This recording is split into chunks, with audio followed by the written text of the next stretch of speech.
กองประชุมใหญ่ผู้แทนองค์การพรรคเมืองหาดไซฟงนครหลวงจันทร์ครั้งที่ 8 ได้อัดลงด้วยผลสำเร็จ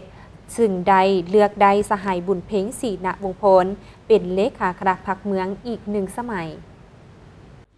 กองประชุมใหญ่ผู้แทนองค์คณะพรรคเมืองหาดไซฟงครั้งที่ 8 ได้อัดลงด้วยผลสำเร็จอันจบงามในวันที่25 เมษายน 2565โดยการเข้าร่วมของสหายส่งเล่ายงนูห้องเลขาคณะพรรคนครหลวงจันทร์กองประชุมครั้งนี้ได้ลงประชามติเป็นเอกสารรับรองเอาบรรดาเนื้อในสำคัญเส้นได้พร้อมกันค้นคว้าประกอบคำคิดคำเห็นใส่ห่างรายงานการเมืองแผนพัฒนาเศรษฐกิจสังคมทิศทางคาดหมายสู่สนแต่ละด้านเกี่ยวกับเวียกงานก่อสร้างพรรคพนักงานและบทสำรวจการนำพารวมของคณะพรรคสุดเก่าพร้อมทางได้เป็นเอกภาพการรับรองทิศทางคาดหมายต่อหน้าเส้นพัฒนาเมืองหาดไซฟงให้สมกับเป็นเมืองด้านหน้าของนครหลวงจันทร์มีเสถียรภาพทางด้านการเมืองอย่างนักแน่นระบบการจัดตั้งแต่ละขั้นมีความเข้มแข็งและรับประกันความมั่นคงทางด้านการเมืองปรากฏการณ์เหย่าท้อได้รับการแก้ไขและมีการหันเปลี่ยนอย่างชัดแจ้งเฮ็ดให้เมืองมีความสงบปลอดภัยมีความเป็นระเบียบเรียบร้อยทางด้านสังคมรักษาบทบาทเป็นใจกลางทางด้านเศรษฐกิจน้ำหน้าและช่วยดุลให้นครหลวงจันทร์มีเศรษฐกิจขยายตัวตามทิศยืนยงโครงประกอบด้านอุตสาหกรรมหัตถกรรมปรุงแต่งการค้าและการบริการเพิ่มขึ้นอย่างต่อเนื่องมูลค่ารวมยอดผลิตภัณฑ์ภายในให้บรรลุ 4,544 ตื้อกีบหรือเพิ่มขึ้น 355 ส่วนห้อยเฉลี่ยรายรับต่อหัวคนให้ได้ 45 ล้านกีบต่อคนต่อปี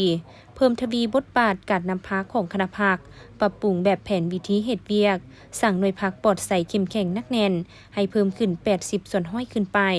ขยายสมาชิกพรรคให้ได้ 4 ห้อยสหายในกองประชุมบรรดาผู้แทนสมบูรณ์ได้พร้อมกันใช้สิทธิประชาธิปไตยของตน